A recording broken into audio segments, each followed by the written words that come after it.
تغرب عن الأوطان في طلب العلا وسافر فللأسفار 5 فوائد: تفريج هم واكتساب معيشة وعلم وآداب وصحبة ماجد. دي أبيات مشهورة، قال الإمام الشافعي رحمة الله عليه، وهي بتلخص فوائد السفر. والسفر يا جماعة يعني شيء محبوب للجميع، الاختلاف مشارق الكرة الأرضية ومغاربها. الناس بتحب السفر، ونحن في السودان كغيرنا من الأمم وغيرنا من الشعوب برضو بنحب السفر. نحن غنينا للسفر كتير في أشعارنا وغنانا. غنينا لكل وسائل المواصلات يمكن تحت السفر. غنينا للقطار في القطار المرة، غنينا للطيارة في رحلة في طيارة، غنينا لللوري يا السايق البوباي يا السايق الفيت، والسفر يسبب لي زايا وقلنا ما ممكن تسافر. فالسفر ده حاجة يعني الناس كلهم بيحبوها. والإمام الشافعي زي ما قال ال5 فوائد ذكرها. نحن يمكن بنمشي لاكتساب معيشة والعلم، ده يمكن أكتر يعني سببين بيخلوا السودانيين يسافروا برا.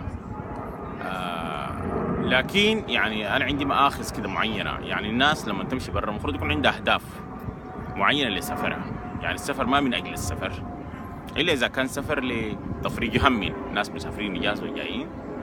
لكن السفر للأسباب الثانية المفروض يكون محدد بزمن، محدد بهدف معين عشان الزول يرجع لبلده، وحتى لو قاعد هناك يكون حقق جزء من أهدافه. لكن إحنا للأسف يعني بنستفيد من السفر أو بنستعمل في حياة تانية يعني ما عندها علاقة بالأهداف بتاعته. يعني البوبار الكتير وأنا سافرت وأنا جيت، يعني الزول يقعد وسط الناس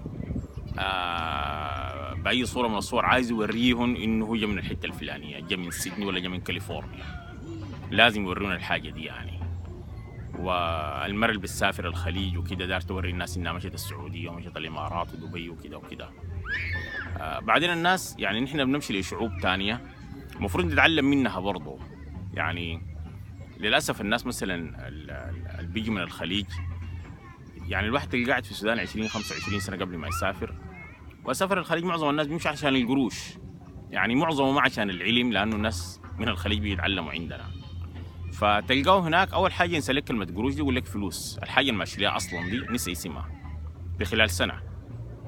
بعدين يا جماعة الحين دي اسمها هسة، والسيارة دي اسمها عربية. نحن ماشيين لشعوب أنا بفتكر بالذات في الخليج أقل منا. ما أنا بقول أقل مننا من ناحية مادية، لكن أقل مننا علما، لأنه نحن بنصدر لهم علم، بنصدر لهم خبرات، بنصدر لهم معلمين، بنصدر لهم ناس في مجالات كثيرة. فليه نحن نتأثر؟ ناخذ منه إذا عندهم حياة كويسة ناخذه منه، لكن ليه نتأثر نحن نجاري لغتهم؟ يعني أنا شفت السودانيين في لبنان بيتكلموا زي اللبنانيين واحد. يعني تقدر توصل معلومتك دي مش تتكلم زيهم، أو لما تجي السودان يعني ما تتكلم زي اللبنانيين. يعني أنت ما جاي لبلدك. نفس الشيء الناس اللي بيجوا من اوروبا من امريكا ومن استراليا والحتات دي، الواحد كلامه كله 2-3 بالانجليزي في النص، لو قلت له كملوا لي في 2 مفيدات ما بيقدر يقولهم. بعدين قصة انه الناس في الفيسبوك وفي وسائل التواصل الاجتماعي دائما تلقى الواحد كاتب محلة وين مثلا، يكتب له محلة غريبة كده، لاباز، بونيس ايرس، طوكيو، وتلقاه قاعد يعني في شندي وفي دونجلو وفي بابانوسا ولا ماشي جنب الحتات دي. فما في داعي يعني. بعدين السفر جوا السودان ذاته مناسبة حاجة جميلة.